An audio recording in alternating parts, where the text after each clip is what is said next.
Hello दोस्तों, कैसे हैं आप सब। आशा करती हूँ कि आप सब अच्छे होंगे। आज जो मैं कहानी आपको पढ़कर सुनाने वाली हूँ उस कहानी का शीर्षक है नहले पर दहला। तो आइए शुरू करते हैं। एक सेठ बहुत कंजूस था। वह किसी को एक पैसा तक दान में नहीं देता था। घर के लोगों को भी सुख से खाने पहनने को नहीं देता था। उसके बराबर सूदखोर भी कोई दूसरा नहीं था। उसकी कंजूसी से परिवार वाले भी परेशान थे।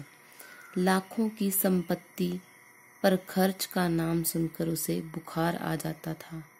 एक ठग ने सोचा कि किसी तरह इस सूम से कुछ ठगना चाहिए।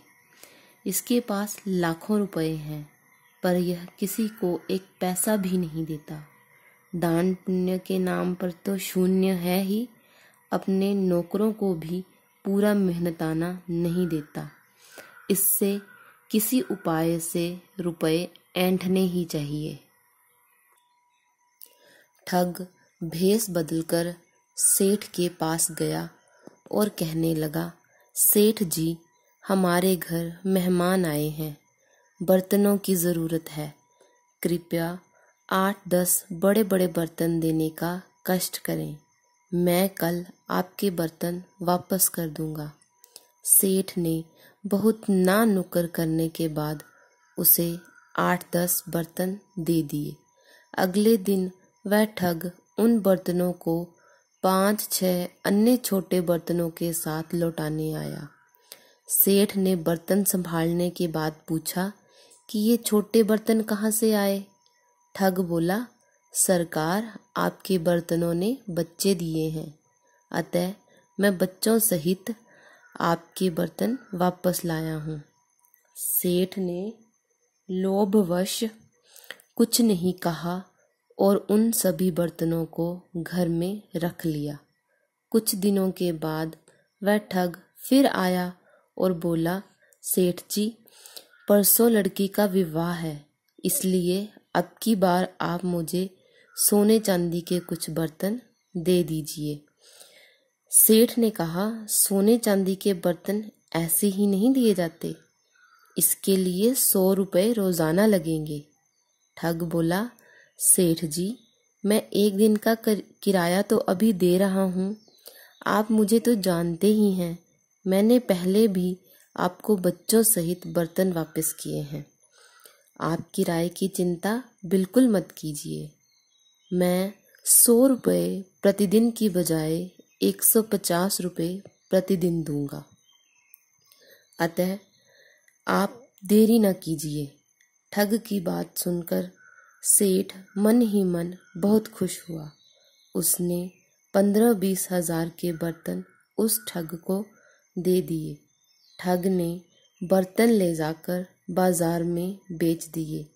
जब 8 दिनों तक बर्तन वापस न आए तो सेठ घबराने लगा। इधर उधर से ठग के घर का पता पूछता हुआ सेठ उसके घर पहुंचा।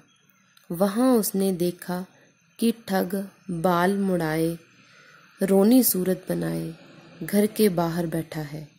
सेठ जी को देखते ही ठग बोला, सेठ जी, आपने मेरे साथ बड़ा धोखा किया है।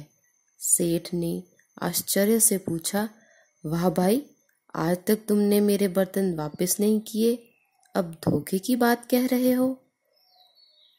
ठग बोला, सेठ जी, आपने मुझे मरणासन बर्तन दिए थे, घर आते ही सभी बर्तन मर गए।